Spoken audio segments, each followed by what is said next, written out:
നമസ്കാരം. കർമ്മ ന്യൂസിലേക്ക് സ്വാഗതം. നൂറുകണക്കിന് മദ്രസ പീഡനങ്ങൾ നടന്നു കഴിഞ്ഞ ഒരു സംസ്ഥാനമാണ് നമ്മുടെ കൊച്ചു കേരളം. പക്ഷേ മദ്രസ പീഡനങ്ങളിൽ പ്രതിയാക്കപ്പെട്ട ഏതെങ്കിലും ഉസ്താദുമാരെ അവരുടെ കമ്മ്യൂണിറ്റി പുറത്താക്കിയ വാർത്ത നമ്മൾ കേട്ടിട്ടുണ്ടോ? അതായത് മഹല്ല് കമ്മിറ്റിയിൽ നിന്നോ അല്ലെങ്കിൽ പള്ളി കമ്മിറ്റിയിൽ നിന്നൊക്കെ പുറത്താക്കുന്നതാണ്. ഇല്ല എന്നാണ് ഉത്തരം. അപൂർവമായിട്ടൊക്കെ ചിലപ്പോൾ സംഭവിച്ചു കാണും. പക്ഷേ ദിവസം 2 എന്ന തരത്തിൽ പത്രവാർത്തകൾ വരാറുണ്ട് മദ്രസ പീഡനങ്ങൾ നടത്തിയതായിട്ട്. തീർച്ചയായിട്ടും ചെറിയ പെൺകുട്ടികളോ ചെറിയ ആൺകുട്ടികളോ ഒക്കെയാണ് അവിടെ ഇരയാക്കപ്പെടുന്നത്.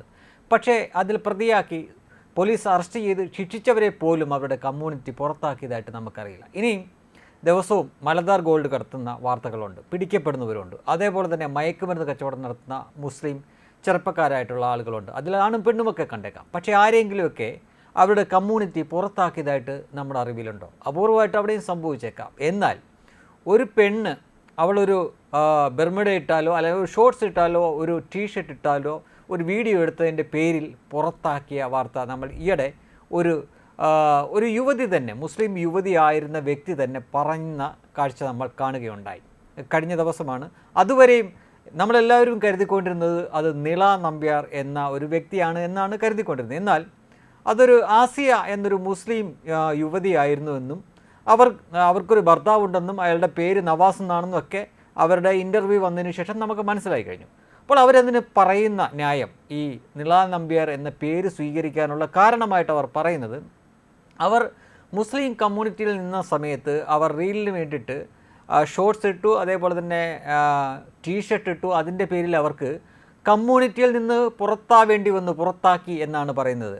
അവരുദ്ദേശിക്കുന്നത് ഇസ്ലാമിൽ നിന്ന് പുറത്താക്കിയതായിരിക്കില്ല, ചിലപ്പം മഹല്ല് കമ്മിറ്റിയിൽ നിന്നും പള്ളി കമ്മിറ്റിയിൽ നിന്നും അവരെ പുറത്താക്കുകയും ഊരുവെലുക്കുകയും ചെയ്തതായിട്ടായിരിക്കും പറയുന്നത്. അതിനുശേഷം അവർക്ക് സ്വാതന്ത്ര്യമുണ്ട്, ഇത്തരം കാര്യങ്ങൾ ചെയ്യാൻ സ്വാതന്ത്ര്യമുണ്ട് എന്ന് തോന്നിയ ഒരു മതത്തിലേക്ക് അവർ മാറുന്നു. അവർ മാത്രമേ മാറിയിട്ടുള്ളൂ എന്ന് ഓർക്കുക. അവരുടെ ഭർത്താവ് ഇപ്പോഴും നവാസ് തന്നെയാണ്, അയാൾ മതം മാറിയിട്ടില്ല. അപ്പോൾ മനസ്സിലാക്കാൻ പറ്റുക, അവരുടെ ഇത്തരം ചില കാര്യങ്ങൾ, ആക്ടിവിറ്റീസൊക്കെ നടക്കാൻ കുറച്ചുകൂടെ സ്വാതന്ത്ര്യമുള്ള മതം ഹിന്ദുമതമാണ് എന്ന് കണ്ടിട്ടാവാം അവർ അങ്ങോട്ടേക്ക് മാറിയത്. എന്തെങ്കിലും ആയിക്കോട്ടെ, അവർ അതൊരു ജീവിത ഉപാധിയായിട്ട് കാണുന്നെങ്കിൽ അത് നല്ല കാര്യം. കുറച്ചുകൂടെ സ്വാതന്ത്ര്യമുള്ള മതം ഏത് മതമാണ്, സ്ത്രീക്ക് ഏത് മതമാണ് എന്ന് അവരവരുടെ ജീവിതം കൊണ്ട് തന്നെ കാണിച്ചു തന്നിരിക്കുകയാണല്ലോ. ഇവിടെ ഇന്ത്യ മഹാരാജ്യമാണ്. അങ്ങനെ ജീവിക്കണം എന്നുള്ളവർക്ക് അങ്ങനെയും ജീവിക്കാനുള്ള സ്വാതന്ത്ര്യം ഈ രാജ്യത്തുണ്ട്. നമ്മൾ ഇവിടെ കാണേണ്ടത് ചില ആളുകളുടെ ഇരട്ടത്താപ്പാണ്. അതായത് അൻസിബ ഹസൻ എന്ന വ്യക്തി, മറ്റൊരു നടിയാണ്. ആ നടി എന്തെങ്കിലും എക്സ്പോസ്ഡ് ആയിട്ടുള്ള വേഷങ്ങൾ ചെയ്താൽ അവർക്കെതിരെ വലിയ രീതിയിലുള്ള സൈബർ ആക്രമണം നടക്കും. എന്നാൽ ഷോർട്ട്സ് ഇട്ടുകൊണ്ടോ ടീഷർട്ട് ഇട്ടുകൊണ്ടോ നസ്രിയാണ് അഭിനയിക്കുന്നെങ്കിൽ അവർക്ക് ആ പ്രശ്നമില്ല.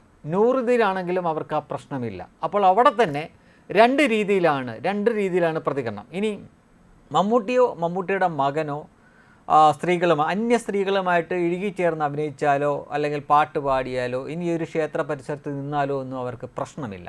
ഇനി അതേ കാര്യങ്ങൾ ചെയ്യുന്നത് ആസിഫ് അലി ആണെങ്കിൽ ചിലപ്പം പ്രശ്നമാവും. ഇതാണ് ഇവരുടെ ഇരട്ടത്താപ്പ്.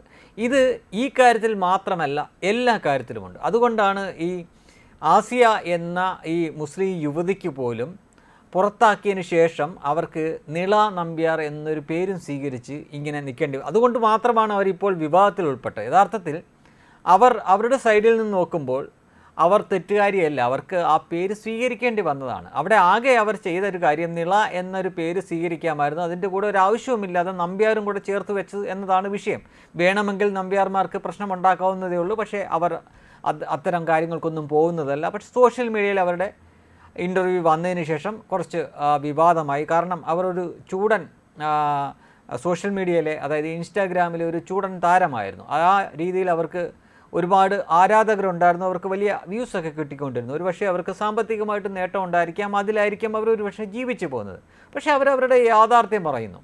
അവരൊരു ടീഷർട്ട് ഇട്ടപ്പോൾ അല്ലെങ്കിൽ ഒരു ഷോർട്ട്സ് ഇട്ടപ്പോൾ ആ കാരണവും പറഞ്ഞുകൊണ്ടാണത്രേ അവരുടെ കമ്മ്യൂണിറ്റിയിൽ നിന്ന് പുറത്താക്കുന്നത് എന്ന് പറയുമ്പോൾ ഇതെല്ലാവർക്കും ബാധകമല്ലേ? എന്തുകൊണ്ടാണ് ആസിയെ മാത്രം അവർ പുറത്താക്കിയത്? സമാനമായ കാര്യം ചെയ്യുന്ന വേറെയും മുസ്ലിം യുവതികളും യുവാക്കളും ഉണ്ടല്ലോ. അവരോടൊന്നും ഈ രീതിയിലല്ലോ അവർ പെരുമാറുന്നത്. ഇവർക്ക് പോലും ഇപ്പോൾ ഹിന്ദു ആവേണ്ടി വന്നത് എന്തുകൊണ്ടാണ്? അവരുടെ കമ്മ്യൂണിറ്റിയിൽ നിന്ന് പുറത്താക്കപ്പെട്ടുകൊണ്ടാണ് അവർക്ക് ഹിന്ദു ആവേണ്ടി വന്നത്. എന്തുകൊണ്ടാണ് അവർ മമ്മൂട്ടിക്കെതിരെയോ മമ്മൂട്ടിയുടെ മോനെതിരെയോ ഒരു ചെറുവിരൽ പോലും ഉയർത്താത്തത്? എന്നാൽ സമാനമായിട്ടുള്ള കാര്യം ആസിഫ് അലിയാണ് ചെയ്യുന്നതെങ്കിൽ ആസിഫ് അലി വിമർശിക്കപ്പെടും. അതേപോലെ തന്നെ അവർ നസ്രിയക്കെതിരെ ഒന്നും പറയാറില്ല. എന്നാൽ അൻസിബ ഹസനെതിരെ വലിയ രീതിയിലുള്ള സൈബർ അറ്റാക്ക് നടക്കും. ഇതേപോലെ തന്നെ പലരുമുണ്ട്.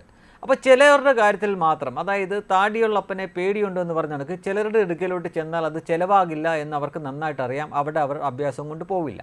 എന്നാൽ ചില അപ്പാവി ഐറ്റങ്ങളെ അവർ തെരഞ്ഞു പിടിച്ച് ഇതേപോലെ തന്നെ സൈബർ അറ്റാക്ക് നടത്തും, പുറത്താക്കേണ്ടവരെ പുറത്താക്കുകയും ചെയ്യും. അപ്പോഴും കാതലായിട്ടുള്ള ഒരു ചോദ്യം അവിടെ നിൽക്കുന്നു. ഇവിടെ എത്രയോ നൂറുകണക്കിന് മദ്രസ പീഡനങ്ങൾ നടത്തിയ ഉസ്താദുമാരുണ്ട്, മദ്രസ അധ്യാപകരുണ്ട്.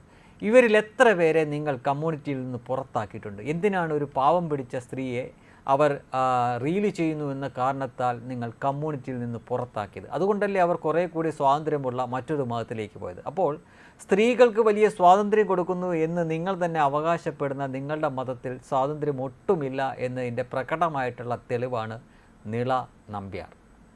വെബ് ഡെസ്ക് കർമ്മ ന്യൂസ്.